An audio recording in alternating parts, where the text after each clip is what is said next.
I remember that day as if it were carved into stone, the day the man I once trusted above all looked me dead in the eyes and declared, "This house will never be yours." He thought I was powerless, a discarded wife who would leave quietly with nothing but a suitcase of worn clothes. But what he never understood was this: every corner of that house, every detail, every breath within its walls carried my mark. He laughed when he said I could only take my personal belongings. What he didn't know was that my personal belongings were the very soul of the home itself. And when I returned, he finally learned what it meant to lose everything. My name is Clara Bennett, and at 31, I thought I had finally built the life I dreamed of. I wasn't rich, nor did I crave luxury. I was a freelance interior designer who found joy in creating spaces that felt alive, homes where families could breathe, laugh, and belong. And for a long time, I believed my marriage to Ethan Collins, a successful finance executive, was exactly that, a space of safety and belonging. When Ethan inherited his parents' old colonial-style house, it was cold, empty, and lifeless, more a shell of history than a home. I poured myself into it. Every brushstroke of paint, every corner furnished, every fabric chosen bore not just my taste, but my heart. I stayed up late stitching curtains, sanding old cabinets, arranging the living room so that sunlight would fall across the floor just the way Ethan liked when he read. I didn't see it as labor, I saw it as love. But Ethan never saw it that way. To him, my efforts weren't a gift, but a given, something that came with the territory of being his wife. Whenever I sought acknowledgement, his responses were clipped, dismissive. "That's just what a wife does, Clara. Don't act like it's something extraordinary." At first, I brushed off the comments. I told myself he was under stress from work, that gratitude wasn't his language. I wanted to believe that behind his stern exterior was still the man who once brought me coffee at midnight while I sketched designs, the man who promised to protect my dreams as fiercely as his own. But cracks began to show. He started coming home late, smelling of perfume that wasn't mine. His phone buzzed with messages he shielded from my view. And slowly, the house that I had built with devotion began to feel like a prison, its walls echoing with secrets I wasn't supposed to uncover. I tried to cling to hope, to remind myself that marriages go through storms. Yet, deep down, I knew the truth. Ethan no longer saw me as his partner. He saw me as furniture, useful, invisible, replaceable. Still, I held on. Because that house wasn't just bricks and wood to me, it was the canvas of my soul. Every hallway carried my touch, every room my vision. And I wasn't about to let go, not yet.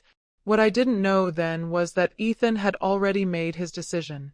He thought he could erase me from that house, from his life, as if I had never existed. He thought I was weak enough to walk away quietly. He was wrong. The truth unraveled on an ordinary Thursday afternoon, proof that the most devastating betrayals rarely announce themselves with thunder. I was gathering fabric samples for a new client when Ethan's phone buzzed on the counter.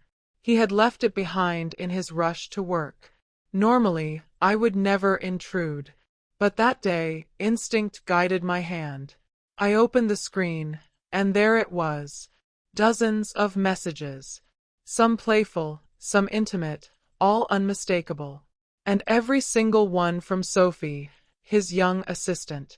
The woman I had invited into our home more than once, the woman who smiled politely at me while secretly stealing my husband. The room tilted. My hands trembled, but not from weakness. From clarity. The lies had faces now. The late nights at the office, the sudden business trips, the laughter he no longer shared with me, all of it led back to her. I confronted Ethan that evening. He didn't deny it. He didn't even look ashamed. Instead, he adjusted his tie and said flatly, "Clara, it's over. Stop clinging to something that's dead." But the cruelty didn't end there. Days later, I found myself sitting across from Ethan and Sophie in a lawyer's office. I will never forget the way they looked at me, as though I were already erased, a ghost trespassing in their bright, shiny future.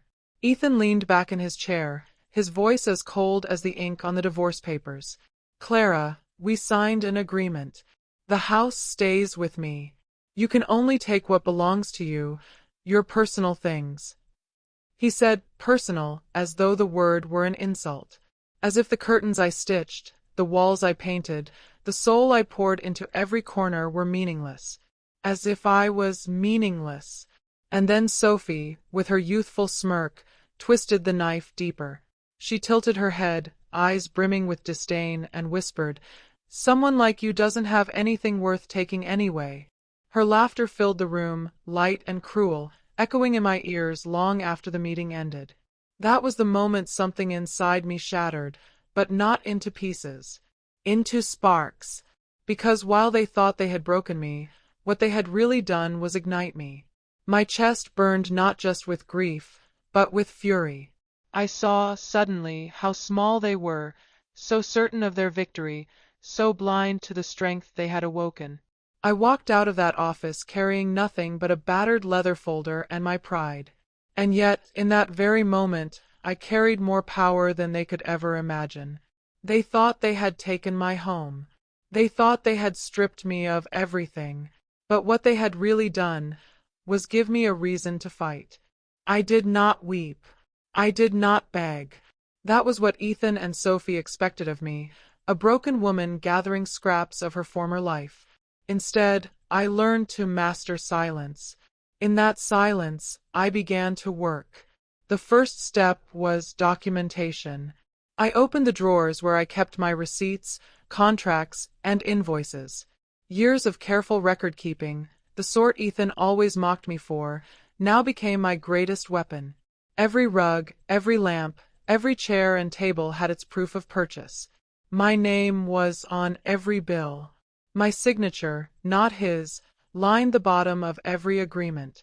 With trembling fingers but a steady heart, I organized them into folders: furniture, artwork, decor, appliances. I stayed up until dawn, spreading papers across the dining table like a commander mapping out a battle. Because that was what this was, a war for dignity. And I would not lose. The second step was secrecy. I told no one. Not friends, not neighbors, not even my sister. I knew whispers had a way of finding ears they shouldn't. So I carried on as though nothing had changed. To Ethan, I remained quiet, compliant, invisible. He mistook my silence for defeat, and Sophie, in her arrogance, believed I had already surrendered. Their blindness gave me room to move. The third step was execution. I contacted a discreet moving company, the kind that asked no questions so long as payment was prompt. I met with the manager in a small cafe across town, sliding him an envelope filled with details.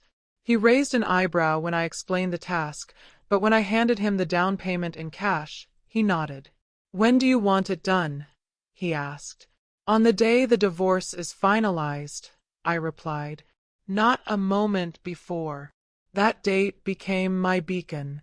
Every day leading up to it, I prepared in secret. I walked through the house like a stranger saying goodbye, yet in my heart I was staking my claim. I knew which vase belonged in which box, which curtains would need careful handling, which antique mirror I had restored with my own hands. Each object was a piece of me, a shard of my soul stitched into the walls Ethan claimed as his own. There were nights I stood in the empty living room after Ethan had gone to bed, whispering promises to myself. Promises that I would not be erased. Promises that one day, when they least expected it, this house would remind them whose spirit it truly carried. By the time the court stamped its seal on our divorce, I was ready. Ready not just to leave, but to take with me every single thing that proved this house had never been his. I was no longer a discarded wife. I was a strategist, a quiet storm gathering its force. And when the day came, I would strike with precision. The day finally came. Ethan thought it was just a formality, that I would appear with nothing more than a suitcase or two, meekly collecting scraps of clothing before fading into the background of his new life with Sophie. But I had other plans. At precisely 10 in the morning, Two large moving trucks rolled to a stop in front of the house. Their engines rumbled like war drums, announcing what was about to begin. Neighbors peeked from behind curtains, curious about the spectacle.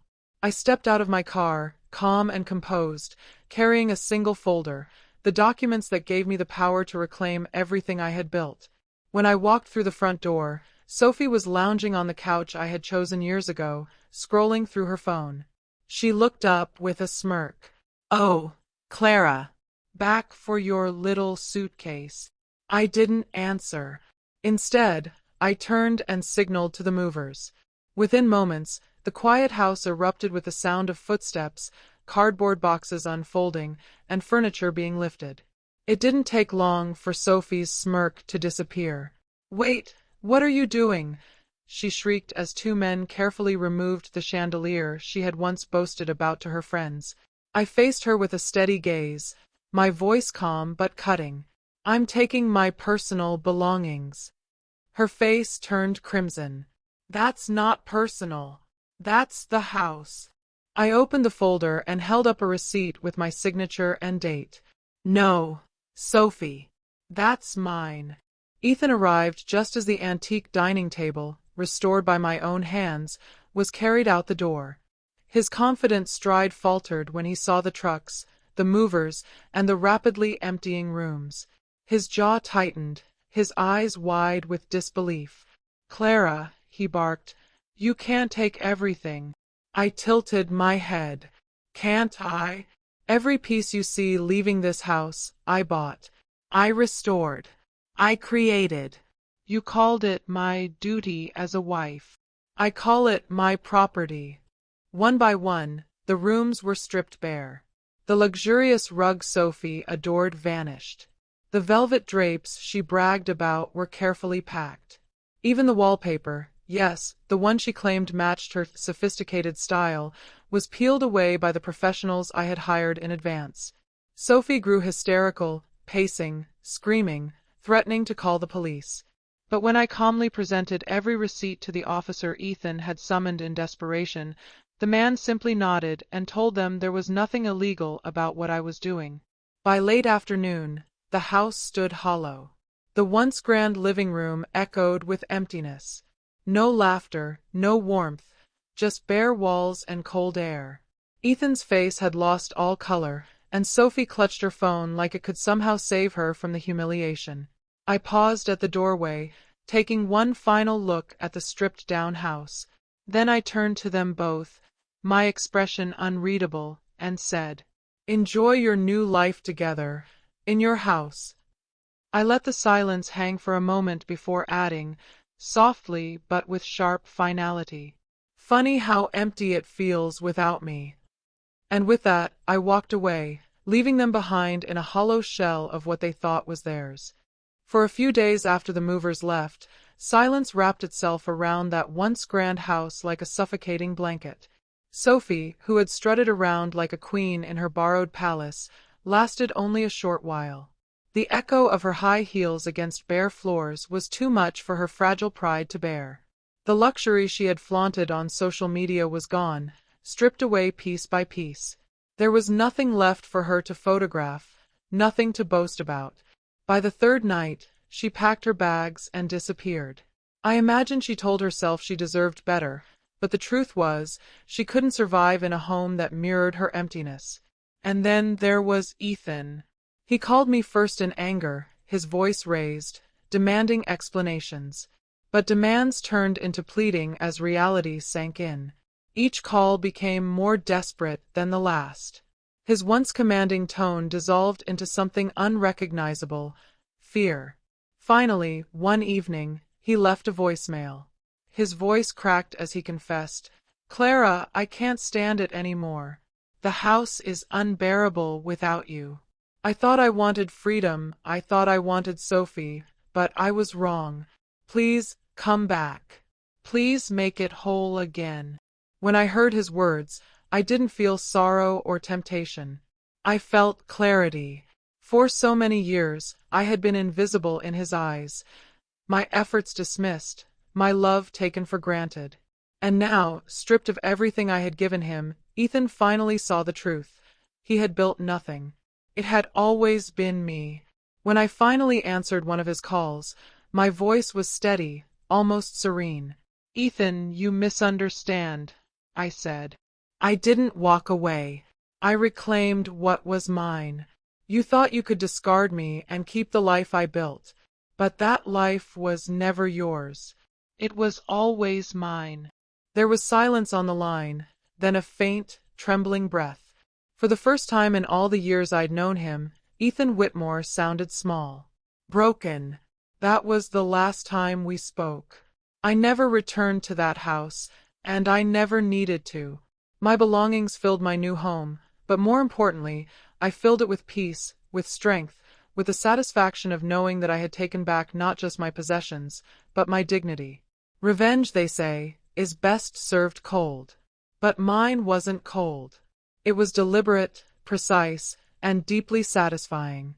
Ethan had gambled with my worth, convinced I was replaceable. And in losing me, he learned the most brutal truth of all. Without me, he had nothing. For the first time in years, I felt light. I wasn't just free of him, I was free of the shadows of my past. And that freedom was worth more than any chandelier, any velvet curtain, any gilded frame. Ethan lost a wife. Sophie lost her illusion of grandeur. But me, I gained myself back. And that was the sweetest revenge of all. With the proceeds from selling every last piece of furniture, artwork, and polished silver, I found myself with more than enough to begin again. For the first time in years, money in my account represented not sacrifice, not compromise, but liberation. I rented a sunlit apartment overlooking the city. It wasn't as large as the house I had shared with Ethan, but it felt infinitely richer. Morning light streamed across the hardwood floors, and I filled the rooms only with things I loved: soft rugs, shelves of books, and plants that breathed life into every corner. This time, every detail was chosen for one person alone: me.